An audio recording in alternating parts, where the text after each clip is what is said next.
মহেরা জমিদার বাড়ি 1890 দশকের পূর্বে স্পেনের কর্ডোভা নগরীর আদলে জমিদার বাড়িটি প্রতিষ্ঠিত হয়েছিল। স্বাধীনতা যুদ্ধে পাক বাহিনী মহেরা জমিদার বাড়িতে হামলা করে এবং জমিদার বাড়ির কুলবধূ সহ 5 জন গ্রামবাসীকে নির্মমভাবে গুলি করে হত্যা করে 1971 সালে। পরবর্তীতে তারা লৌহজং নদীর নৌপথে দেশ ত্যাগ করেন।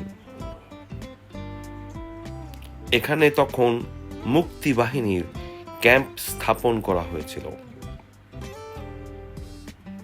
এই জমিদার বাড়িটি পুলিশ ট্রেনিং স্কুল হিসাবে প্রতিষ্ঠার উদ্যোগ গ্রহণ করা হয় 1972 সালে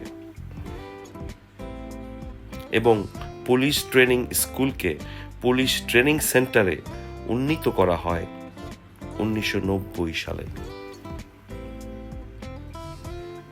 পাশাপাশি এই জমিদার বাড়ির আশেপাশে অনেক চিপেস্ট হোটেল আছে, যেগুলোতে থেকে 2 দিন থেকে আপনারা এই জমিদার বাড়িটি পরিদর্শন করতে পারেন। খাবারের ব্যবস্থা রয়েছে, চা, কফি, দুপুরে খাবার, রাতের খাবার খুবই স্বল্প মূল্যে আপনারা এই খাবারগুলা হোটেলগুলোতে পেয়ে যাবেন।